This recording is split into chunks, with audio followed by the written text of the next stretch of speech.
Many people are able to breathe a sigh of relief today, ironically, because of a man who could not. Hey friends, it's Sammy back with another episode of the Daily Dash. That's right, it's everything you need to know from around the world and in my life, straight from my car dashboard to yours. Today is Wednesday, April 21st, 2021.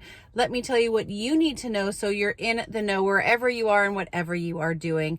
Yes, if you haven't heard, a Minneapolis jury convicted Derek Chauvin on all three counts, found him guilty of all three counts in the murder trial of George Floyd from 2020.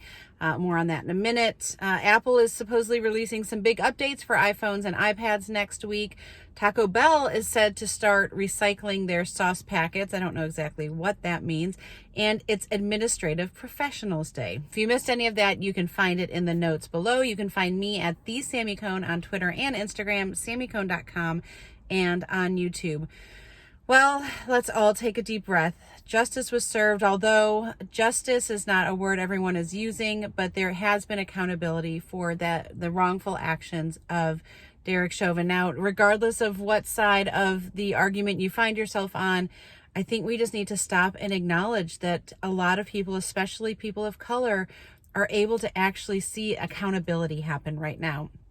And again, I am not a woman of color. I have never had to tell my son how to act when he's stopped by a policeman other than to say, yes, ma'am, or yes, sir, do the right thing. But I just don't know what it's like to live in that world where you are constantly feeling fear, even if you've not done something wrong. And so for this, I'm just reminded we can't live in our own bubbles. We can't live in a way that is above the law. And, you know, we started speeches today in my class, and I'm constantly amazed at the insights that some of my students, 18-year-olds, high school seniors, are able to share. And one of my students made a really poignant remark at the end of her speech, and basically saying, everyone has a voice and all voices deserve to be heard.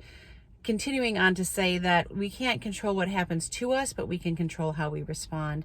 And so I pray that as we use our voices, that we use them wisely, that we know when to be quiet and listen, and that we also just try to champion those around us that may not have always or may not always be used to having their voices heard.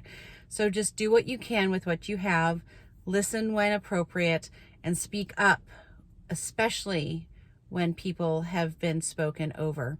Friends, I want to pray prayerfulness over you today. I had another student that made the point that prayer was the only thing that she's ever seen make a difference in her life. And again, as a 18-year-old, to be able to see that and come to that realization is so powerful, something I wish I had been privy to at her age, but is powerful nonetheless at any age that we embrace it. So my prayer is that you would not only believe in prayer and that prayer works, but that you would actually take action and pray not only for your own needs, but on behalf of others as well. Friends, I pray you have a great day. Make sure you make it great, and do not wait to tell someone you love how you feel about them. Bye, friends.